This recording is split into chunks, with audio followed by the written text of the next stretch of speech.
Hi friends, welcome to my new video. तो आज मैं आप लोगों को बताने वाला हूँ क्लास 9 के जितने भी स्टूडेंट हैं वो सब जो 8 पास होकर आए हैं, आप लोग मैथ में स्टार्ट करने वाले हैं।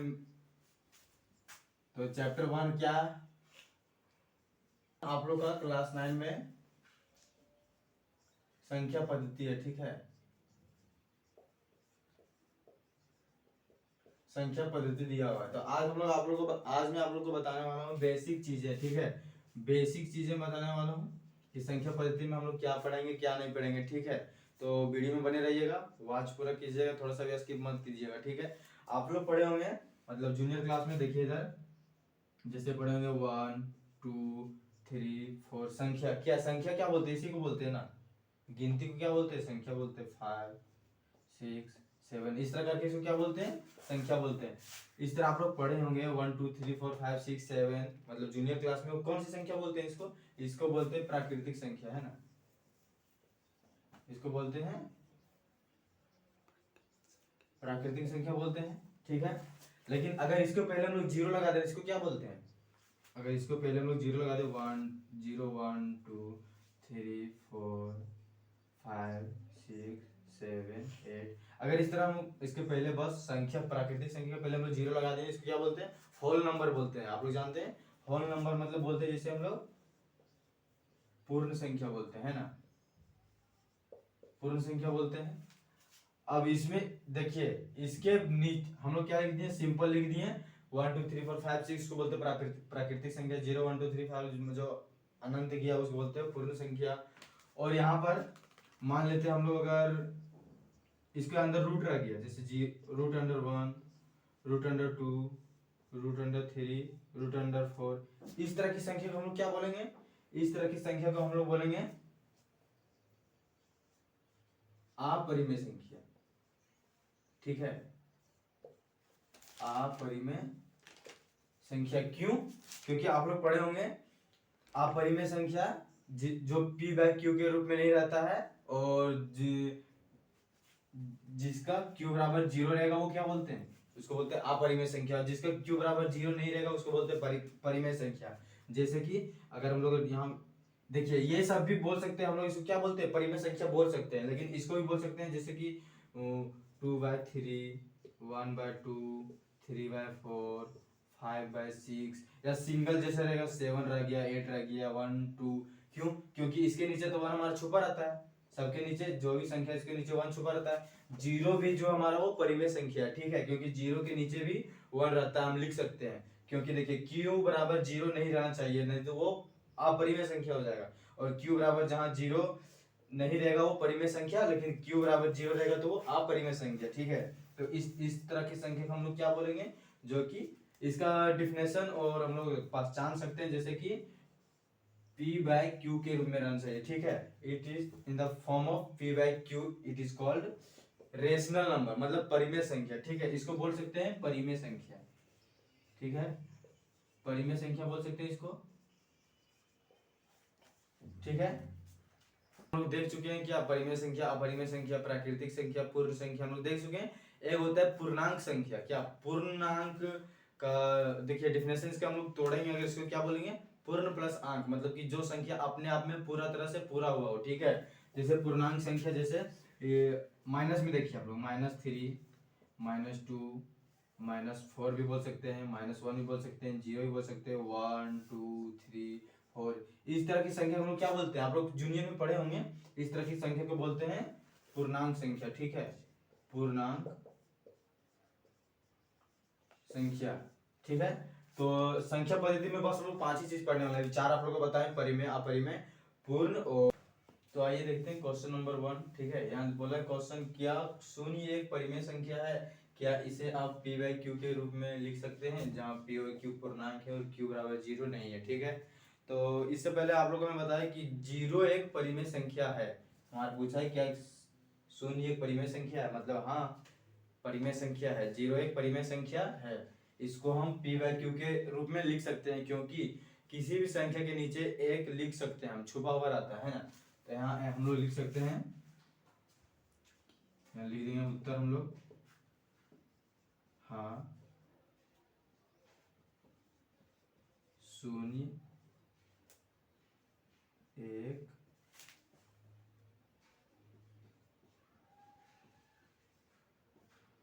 परिमेय संख्या है ना। क्यों? क्योंकि जीरो एक परिमेय संख्या है, ठीक है, क्योंकि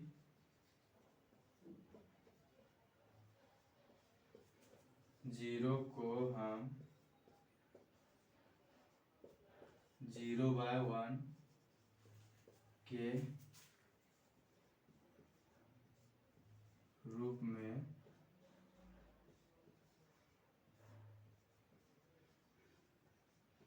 लिख सकते हैं, ठीक है।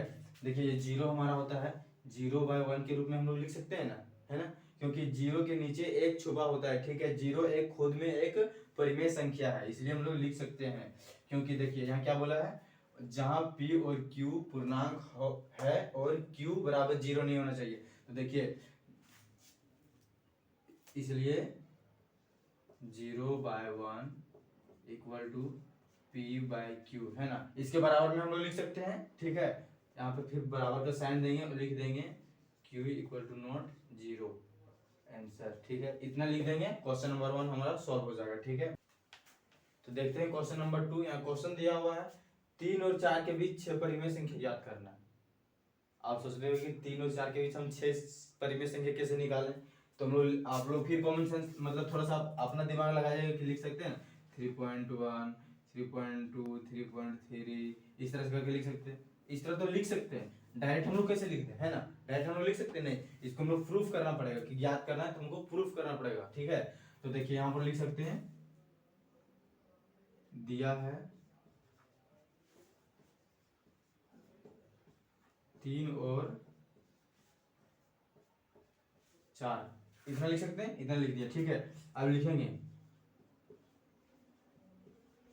दोनों संख्याओं में 10 से गुना तथा भाग करने पर, इतना लिख देंगे, ठीक है। दोनों संख्याओं में 10 से गुना तथा भाग करने पर, 3 है 4 है, दोनों तरफ 10 से हम लोग गुना भी करेंगे और भाग भी करेंगे, ठीक है। देखिए जैसे 3 गुना 10, फिर गुना कर दिया, फिर भाग दे दिया, ठीक है। यहाँ फिर और है, और लिख दिए। यहाँ पर 4 है, 4 गुना 10 कर दिए, फिर 10 कर दिए, है ना। अब यहाँ लिख सकते हैं हम लोग, देखिए 3 दही कितना हो जाएगा 30 होगा, बट्टा में कितना है 10, ठीक है। अब यहाँ पे और का और हम लोग लिख देंगे, यहाँ पे कितना है 4 दही 40, बट्टा में 10, ठीक है। इतना तक आप लोग देख लिए। अब 30 और 40 मतलब 30/10 और 40/10 के बीच में हम लोग 6 परिमेय संख्या ज्ञात करना है। इधर स्पेस नहीं है, इधर लिख देते हैं, हम दिखाते हैं आप लोग सॉल्व करके। देखिए 30 और 40 के बीच में लिख सकते हैं 31/10, 32/10, 33/10,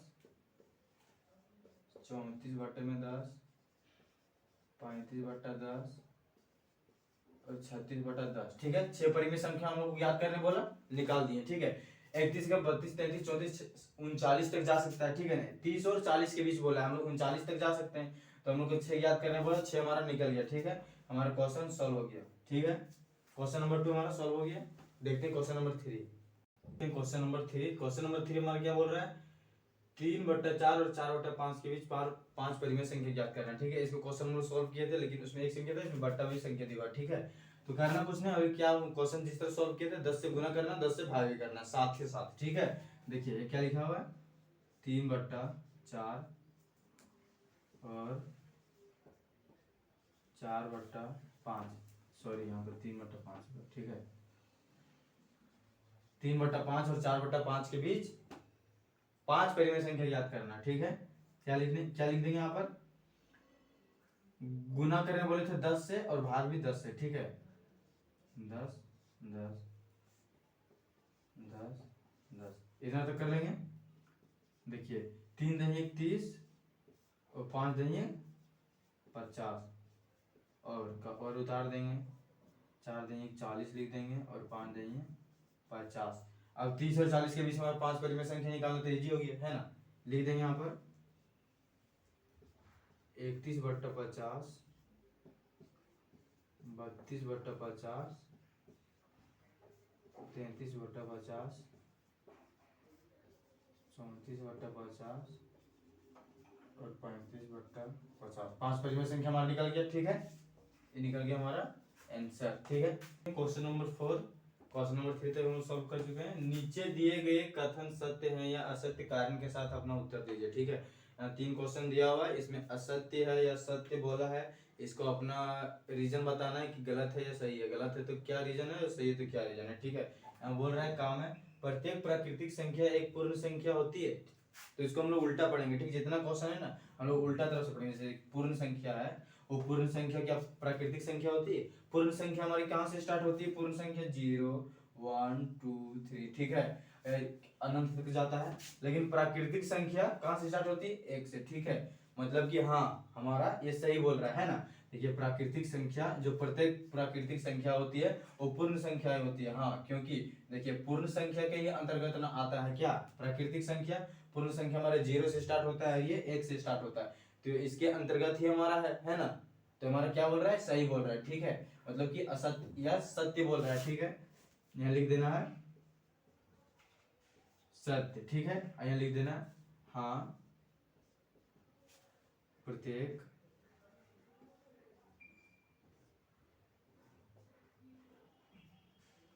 प्राकृतिक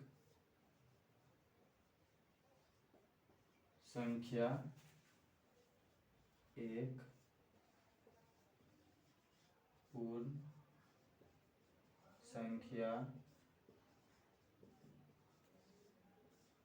होती है।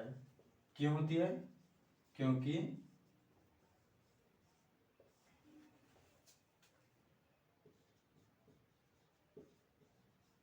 प्रत्येक प्राकृतिक संख्या जो नेचुरल नंबर है हमारा, वो सब प्राकृतिक संख्या पूर्ण संख्या में निहित है, ठीक है, उसमें शामिल है ना। पूर्ण संख्या में ही निहित है, ठीक है। पहला का आंसर हम लोग लिख दिए, ठीक है। यहाँ लिख देंगे सत्य है, हाँ प्रत्येक प्राकृतिक संख्या एक पूर्ण संख्या होती है, क्योंकि प्रत्येक प्राकृतिक संख्या पूर्ण संख्या में ही निहित है। यहाँ दूसरा क्वेश्चन बोल रहा है खा वाला, प्रत्येक पूर्णांक एक पूर्ण संख्या है, इसको भी उल्टा पढ़ेंगे, ठीक है। यहाँ पूर्ण संख्या बोल रहा है और यहाँ बोल रहा है पूर्णांक संख्या। तो पूर्ण संख्या क्या होती है, पूर्ण संख्या होती है वो 0 से स्टार्ट होती है, ठीक है। लेकिन यहाँ पूर्णांक संख्या क्या होती है, ये माइनस भी रह सकती है, -3 -4 -5 -1 -2, है ना, इस तरह से हो सकती है। लेकिन पूर्ण संख्या जो होती है वो 0 से स्टार्ट होती है, मतलब कि ये गलत बोल रहा है ना, ये सेंटेंस हमारा गलत है। पूर्णांक संख्या जो होती है वो माइनस से भी स्टार्ट होता है, क्योंकि वो गिनती के पीछे से स्टार्ट होता है, माइनस से। पूर्णांक संख्या उसको लिख सकते हैं, 1 भी पूर्णांक है जो है वो, लेकिन ये प्रत्येक बोल दिए एवरी, कुछ संख्या है जो मिलते जुलते हैं, जैसे 1 भी पूर्णांक है और 1 पूर्ण संख्या भी है। लेकिन -1 तो पूर्णांक है, लेकिन -1 पूर्ण संख्या नहीं है ना। मतलब कि ये सेंटेंस हमारा गलत बोल रहा है, ठीक है। इसको मिटा देते हैं, इधर देखिए यहाँ लिख देंगे असत्य, है ना, असत्य लिख देंगे ब्रैकेट में, फिर यहाँ लिख देंगे नहीं प्रत्येक, छोड़िए इसको, यहाँ हम इस तरह लिखेंगे, देखिए लिख दिए असत्य, लिखेंगे नहीं क्योंकि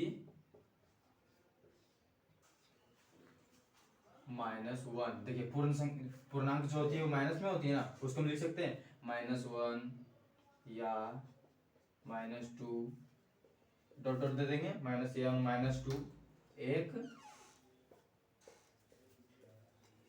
पूर्ण संख्या नहीं है, ठीक है, इतना लिख देंगे। क्योंकि पूर्ण संख्या जो होती है हमारी स्टार्ट होती है कहाँ से होती है, 0 से स्टार्ट होती है, लेकिन पूर्णांक जो होती है वो 0 के पहले से भी स्टार्ट हो जाती है, जैसे -2 -1 -3 -4, इस तरह से, ठीक है।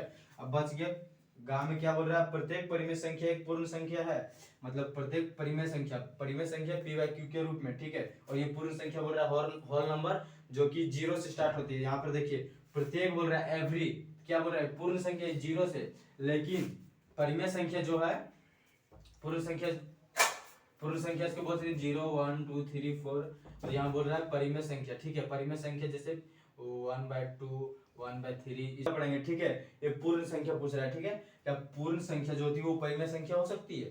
देखिए, पूर्ण संख्या जो है वो परिमेय संख्या हो सकती है? तो नहीं हो सकती। देखिए, परिमेय संख्या क्या होती है कि 1/2 है ना, और पूर्ण संख्या क्या होती है 0 1 2 3 4 इस तरह से हो सकती है। ठीक है, देखिए, अगर बोलता कि परिमेय संख्या पूर्ण संख्या हो सकती है या पूर्ण संख्या परिमेय संख्या हो सकती है, वो सही था, लेकिन परिमेय टोटल का टोटल परिमेय संख्या पूर्ण संख्या नहीं हो सकता। ठीक है, जैसे यहाँ लिख देंगे असत्य, है ना, असत्य लिख देंगे और लिख देंगे नहीं, कारण देंगे क्यों नहीं, क्योंकि 1/2, देखिए हम लोग परिमेय संख्या ले लेंगे। ठीक है, 1/2 एक परिमेय संख्या है ना, तो 1/2 एक परिमेय संख्या है। ठीक है, 1/2 एक परिमेय संख्या है, परंतु यह पूर्ण संख्या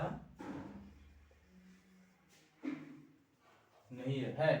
देखिए, 1/2 एक परिमेय संख्या है हमारा, लेकिन पूर्ण संख्या नहीं, क्योंकि पूर्ण संख्या जो होती है वो सिंपल होती है 0 1 2 3 4 5 6, है ना, जो होती है इसको हम लोग मतलब क्या बोलते हैं, ये असत्य है ना, लिख देंगे नहीं, क्योंकि 1/2 एक परिमेय संख्या है, परंतु यह पूर्ण संख्या नहीं है। ठीक है, ये हमारा चैप्टर समाप्त हुआ। मिलते हैं आप लोगों को 1.2 में। ठीक है, वीडियो अच्छी लगी होगी तो लाइक कर दीजिएगा, और मेरे चैनल में नए हैं तो जुड़ जाने के लिए सब्सक्राइब कर दीजिएगा। धन्यवाद।